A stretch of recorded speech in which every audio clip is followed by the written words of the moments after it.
And lastly I would like to tell you कि छोटे मोटे ऐसे एटीट्यूड से ओवरऑल हम सुखी रह सकते हैं। जब अमेरिका में लाइट जाती है तब पता है वे लोग क्या करते हैं? He picks up the phone and calls the electric company, अरे ये लाइट क्यों गई, क्या हुआ? क्योंकि Americans are not used to such things. Japan में जब लाइट जाती है तब जापानीज क्या करता है? They are self working people, मेज ले आएगा, उस पर चढ़ जाएगा और फ्यूज ठीक करने लगेगा। They are self working people. और पता है इंडिया में जब लाइट जाती है तब क्या होता है? दरवाजा खुलता है, सब अंधेरा है, होता है, सबके अंधेरा, सबके घर में अंधेरा हो गया ना, हमारे घर में भी होता है, बैठ जाओ, और बाहर बैठ जाता है गप्पे सप्पे मारने के लिए। एटीट्यूड्स हमेशा पॉजिटिव और बड़ा रखना चाहिए, तो जीवन में बहुत आनंद आ सकता है। एक baby mosquito was on his maiden flight. उसके माता पिता देख रहे थे कि हमारी बेबी मॉस्किटो की फर्स्ट फ्लाइट है विंग्स आने के बाद। एक स्टोरी है। And the mother and father were watching, oh what a wonderful flight, good take off. पूरे रूम में घूम के वो बेबी मॉस्किटो वापस आया माता पिता के पास, और उसकी माता ने बहुत इंक्विजिटिवनेस से पूछा, how was your maiden flight, पहली फ्लाइट कैसे थी? तब बेबी मॉस्किटो ने बताया, mom it was great. Mom ने पूछा कैसे? Mom mom everybody were clapping for me, मेरे लिए सब ताली बजा रहे थे। पता चला क्या था? सब एक्चुअली क्या कर रहे थे? उसको मारने का प्रयत्न कर रहे थे। और उसने क्या एटीट्यूड रखा? मेरे लिए तालियां बजा रहे थे। जब मारने के लिए भी प्रयत्न हो तब भी मेरे लिए तालियां है। This is the greatest attitude in life. And they remain happy. कितना आनंदित हो गए वो छोटा बेबी मॉस्किटो, कितना आनंद में आ गया होगा। अरे यार, in my maiden flight everybody were clapping for me. Highest kind of attitudes in life. Situation के मुताबिक एडजस्ट हो जाओ, दिस इज एटीट्यूड। पानी की तरह सीखना। पानी ग्लास में भर देते तो शेप क्या ले लेता है? ग्लास का। बकेट में भर दो तो शेप क्या ले लेता है? बकेट का। सिचुएशंस के मुताबिक सेट हो जाओ। Adjustment is life, compromise is life. Adjustment and compromise is the attitude of life. सब मेरे हिसाब से ही चलना चाहिए। मुझे आपको प्रश्न पूछना है कि आपके घर में सब आपके हिसाब से चलता है? बिपिन राम जी, घर के 4 दीवार के अंदर, ऑफिस में तो कुछ भी चलता होगा, वहां तो बहुत कम चलता होगा। सब अपने हिसाब से नहीं चलता है। If you don't remember other things in the talk, remember only this much, adjustment and compromise should be the attitude of life.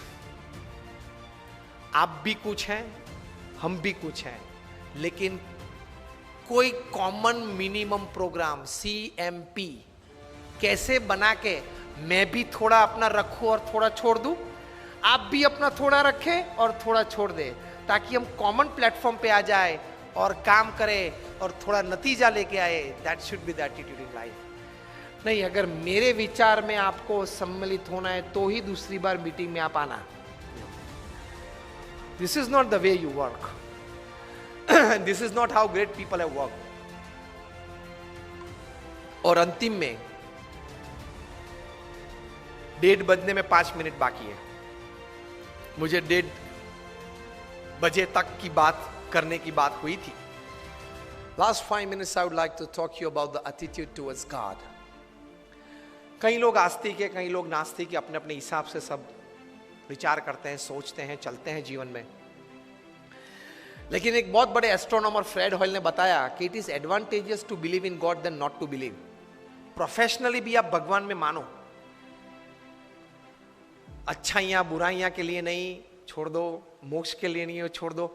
Professional तो हैं आप, वैश्य फेडरेशन तो हो, व्यापारी तो हो, तो व्यापारी के ढंग से भी आप भगवान में मानो तो भी जीवन में बहुत बड़ा लाभ है। Thousands and thousands of papers have been released in national and international seminars where faith in God, meditation, नाम स्मरण, भगवान की मूर्ति के दर्शन, मंदिर जाना उसके फिजिकल, मेंटल और इमोशनल लाभ साइंटिफिकली प्रूव हुए हैं। कभी ये बात भी 1 घंटे तक करेंगे कि जो 9 भक्ति श्रीमद् भागवत में दी गई है, श्रवणम, कीर्तनम, स्मरणम, पाद सेवनम, अर्चनम, वंदम, दास्यम, सख्यम, आत्मनिवेदनम, 9 प्रकार की भक्ति, भगवान का नाम स्मरण करना, भगवान को दंडवत प्रणाम करना, इसके फिजिकल, मेंटल और इमोशनल लाभ कितने हैं।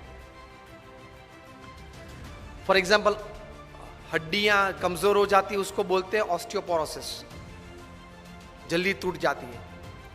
अभी रिसर्च 1 महीने पहले हार्वर्ड यूनिवर्सिटी ऑफ पेंसिल्वेनिया में हुआ कि जो भारतीय शास्त्र में मंदिर में जाने के बाद मंदिर की मूर्ति को जो साष्टांग दंडवत प्रणाम करते हैं, अगर वो साष्टांग दंडवत प्रणाम 11 से 15 अगर रोज करे तो वो व्यक्ति को कभी ऑस्टियोपोरोसिस नहीं हो सकता।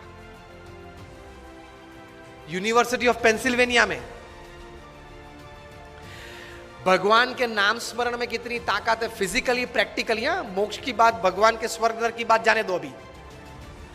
तो प्रोफेसर न्यूबर्ग ने यूनिवर्सिटी ऑफ पेंसिल्वेनिया में रिसर्च किया, डिफरेंट एज ग्रुप्स के व्यक्तियों को बिठाया, 20 वीक्स का प्रोग्राम था, हर रोज 10 मिनट मेडिटेशन में, और जो भी भगवान के स्वरूप में वे मानते हो उस स्वरूप का ध्यान करके नाम स्मरण करना।